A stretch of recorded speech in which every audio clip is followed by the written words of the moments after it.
Jamaica sent 800 soldiers and 300 police officers to launch a full-scale assault on a heavily fortified neighborhood in Kingston. A U.S. surveillance plane circled overhead, gathering intelligence and relaying it in real time. Today we're talking about the 2010 military siege of Tivoli Gardens in Jamaica. The target was Christopher Dudas, Coke, the most legendary crime boss in the Caribbean. The story starts in 1963. In Kingston, the capital of Jamaica, bulldozers flattened a slum called Bacco Wall, leveling its tin-roofed shacks. On the cleared land, the government built Jamaica's first modern housing project, Tivoli Gardens. The new apartments had running water and electricity, and fell within the district of politician Edward Seaga. But the housing didn't go to the poorest residents. It went to political loyalists. In exchange for votes, Tivoli Gardens became a concrete fortress built on votes, with every household locked into this system of political exchange. Coke grew up right here.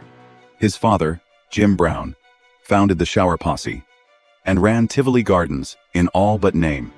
The Shower Posse trafficked Jamaican marijuana and Colombian cocaine into the U.S., then smuggled guns back into Jamaica. According to U.S. government records, the Shower Posse was linked to more than 1,400 murders in Jamaica and the U.S. during the 1980s and 90s. In 1992, the gang's intended heir, known as Ja, was shot dead in the street. 2 weeks later, his father Jim Brown, who was in jail awaiting extradition, died in a mysterious fire in his cell. Within a few months, both the gang's founder and his heir were dead, leaving a power vacuum. At just 23, Coke suddenly took over, running Tivoli Gardens and the entire Shower Posse. Coke abandoned his father's approach of expanding through violence alone, and built a system that combined welfare, vigilante justice, business, and politics. Locals started calling him the unelected president of Tivoli. At the time, the Jamaican government was largely absent. Police presence in the West Kingston slums was thin, and public services had all but collapsed. Coke stepped in to fill the gap. Tivoli Gardens was home to about 10,000 people. He paid school fees and medical bills out of his own pocket, supported the unemployed, funded community events, and even set up his own court to settle neighborhood disputes. The community enforced a curfew, cracked down hard on theft and harassment of women, and theft inside Tivoli nearly disappeared. Anyone who broke the rules ended up in a private jail. Coke ran himself. Jamaica's police commissioner called it a state within a state. Whenever police or soldiers entered Tivoli Gardens, residents would block their way and pass along warnings, forming a human shield. Come election time, Coke would deliver the entire community's vote as one block. In return, the local MP protected him, and government contracts kept flowing his way. Coke needed political cover. Politicians needed the votes Coke controlled, and the two sides rose and fell together.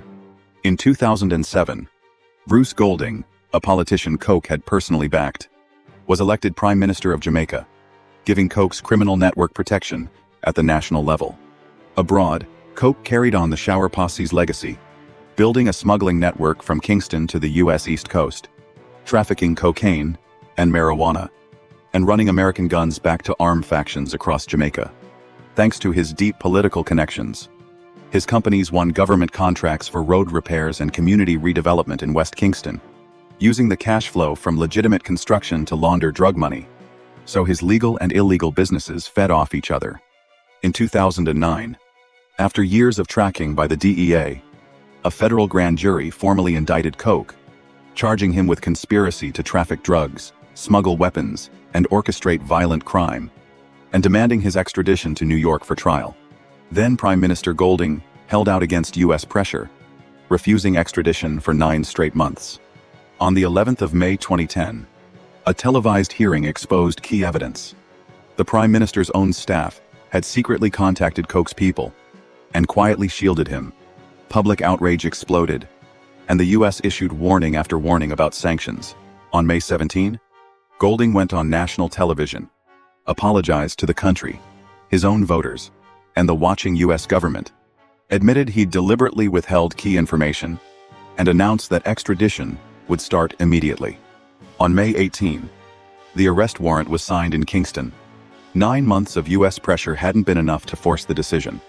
A political scandal finally did.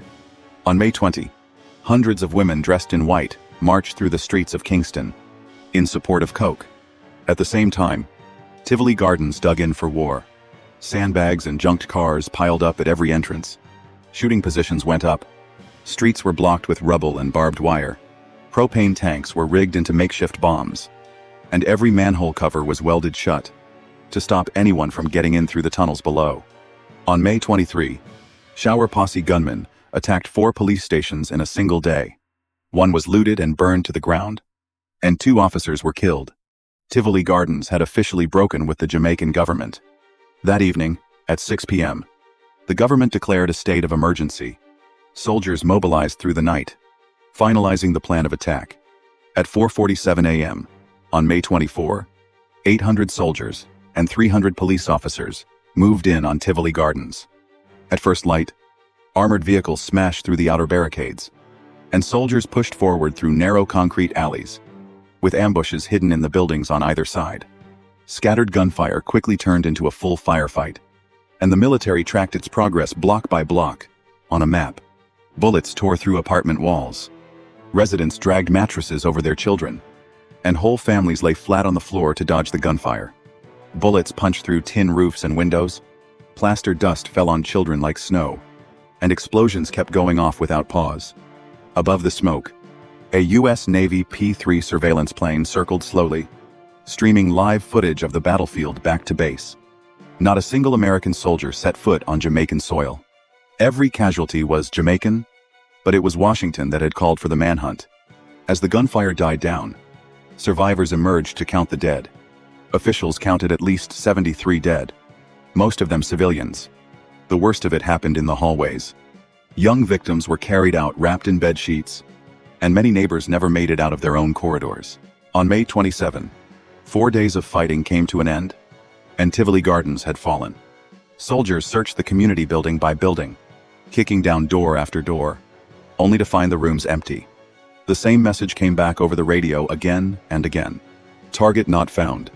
With his neighbors covering for him, Coke had already slipped out through the maze of alleys and hidden passages. On the 22nd of June 2010, after a full month on the run, Coke was caught at a checkpoint outside Kingston and extradited to the U.S. At 2:05 p.m. on June 24, an unmarked plane took off from Kingston bound for New York. With Coke on board, Washington finally had the man it wanted. On the 8th of June 2012, almost 2 years after his arrest, the case finally went to sentencing. The man who once ruled 40 city blocks now stood at the defense table in a lower Manhattan courtroom. The judge summed up his 20-year reign in one line: rule through violence and intimidation. Coke was sentenced to 23 years in federal prison. As the hearing ended, he said almost nothing, and was led out a side door by marshals. The president of Tivoli Gardens was now just a number in the U.S. prison system. In 2017, the Jamaican government formally apologized to the residents of Tivoli Gardens and paid out compensation. 418 residents received a total of $190.4 million Jamaican dollars, which worked out to about $3,550 per person at the time. A 4-day siege. At least 73 lives lost. A prime minister's political career. Over. Nearly 200 million Jamaican dollars in reparations.